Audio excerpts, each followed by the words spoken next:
Hi అండి, welcome to my channel.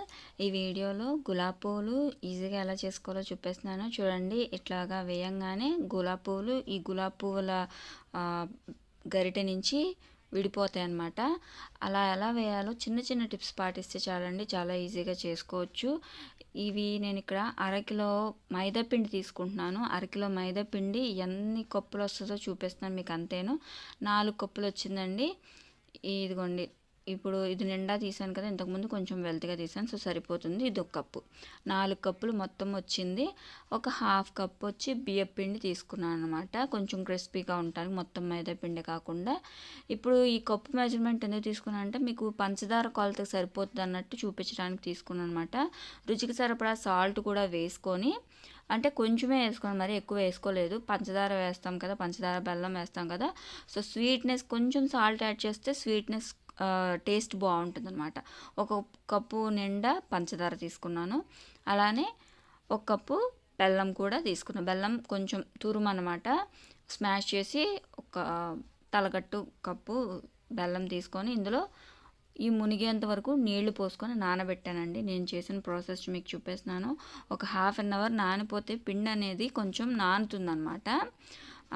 ఇవి కొంచెం స్మాష్ కూడా అవుతాయి. పంచదార మనం డైరెక్ట్గా తీసుకున్నాం కదా, పౌడర్ అయితే కాదు కదా, సో అందుకని బెల్లము పంచదార కూడా ఇలా ప్రెస్ చేస్తే స్మాష్ అవుతాయి అన్నమాట. సో ½ అవర్ తర్వాత నేను ఇప్పుడు వీటిని కలుపుతున్నాను అనమాట. ఈ బెల్లాన్ని ఇలా స్మాష్ చేస్తే కరిగిపోతుందండి. ఒకవేళ మీరు అంత గట్టిగా ఉంటే కొంచెం స్మాష్ చేసుకోండి, రాయితో కానీ దేనితోనన్నాను. ఇలాగ మొత్తము కూడా కలిపేసుకోవాలి పిండికి అంతటికి. ఇది ఇక్కడ వాటర్ నేను నానబెట్టడానికి 2 కప్పులు నీళ్లు పోసాను కదా, తర్వాత 1 కప్పు, ఎలా అయినా ఇలా రిబ్బన్ కన్సిస్టెన్సీ ఈ విధంగా రావాలన్నమాట. మరీ వాటర్గా రాకూడదు, మరీ ముద్దగా రాకూడదు. నేను ఇందులో ఎగ్ కానీ తినే సోడా కానీ ఏం వేయలేదండి. అవి ఏం వేయనవసరం లేదు, డైరెక్ట్గానే వేసుకోవచ్చు. ఓన్లీ మైదా పిండి బియ్యం పిండి కొంచెం యాడ్ చేసుకొని ఓన్లీ పంచదారతో అన్నా వేసుకోవచ్చు, లేదు బెల్లంతో అన్నా వేసుకోవచ్చు. లేదంటే నేను 2 కలిపి వేసాను కదా, అలా కూడా వేసుకోవచ్చు అనమాట. ఇదిగోండి, ఇలా రిబ్బన్ కన్సిస్టెన్సీతో రావాలి. ఇక్కడ మనం ఈ పువ్వు వేసంగానే ఇది ఆయిల్లో కొంచెం సేపు వేడి చేయాలన్నమాట.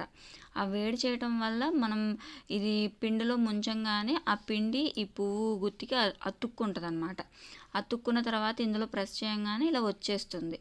ఇదిగోండి, మన ప్రతిసారి కూడా ఇది నూనెలో వేడి చేయాలి ఈ ఫ్లవర్ని. ఇదిగోండి, ఇప్పుడు చూడండి, పూర్తిగా ముంచకూడదు, ½ వరకే ముంచి ఈ ఆయిల్లో ఇలాగా తీసేయాలని. మీకు ఈ వీడియో అర్థమైతే ప్లీజ్ సబ్స్క్రైబ్ చేయండి, అలానే లైక్ అయితే చేయండి వీడియోకి.